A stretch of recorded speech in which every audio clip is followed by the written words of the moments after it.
Guys, let's do the push-up. It takes a while since I did not push up. Actually, in the morning a while ago, I did at least 3 sets.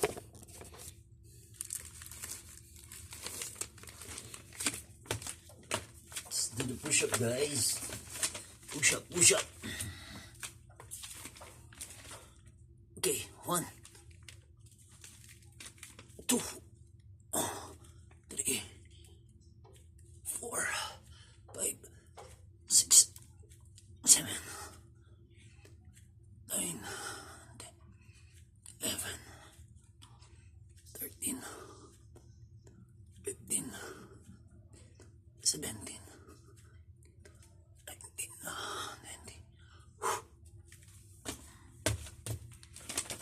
Thank you, Lord.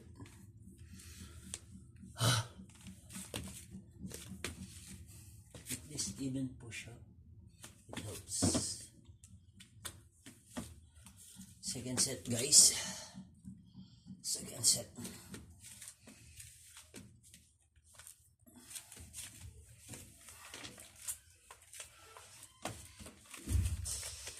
One, 2, 3, 4, 5, 6, 7, 8, 9, 10, 11, 12, 13, 14, 15, 16, 17.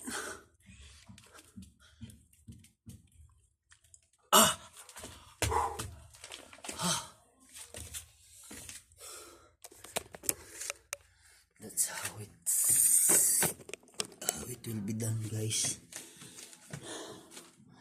Meron pa akong isang set, guys. Tinig to 2020 ko eh. 20 set. Oh. Malaking bagay talaga yung push-up. It's very big reaction. I mean the result of push-up. It takes here, wings, bicep at least, chest, and back for the push-up, guys. So I need to have one more set, at least 3 set by 20. Not bad, guys. In the morning we do 3 set by 10. 4 set by 10. Still we're doing great.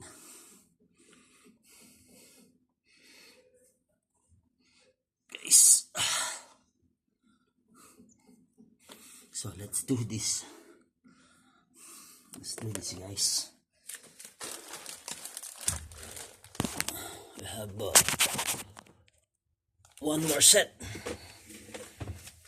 I hope doing good. Here you go. Let's go.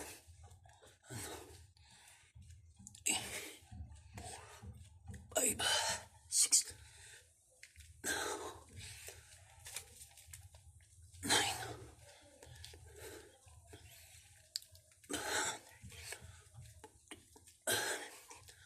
16, 17, 18, 20.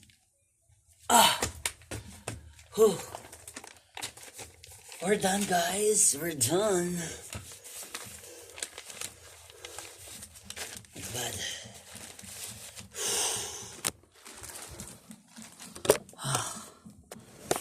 3 set by 20s, guys. See the result, guys. Still simply the best. What we'll be having today is this bread, because it will going to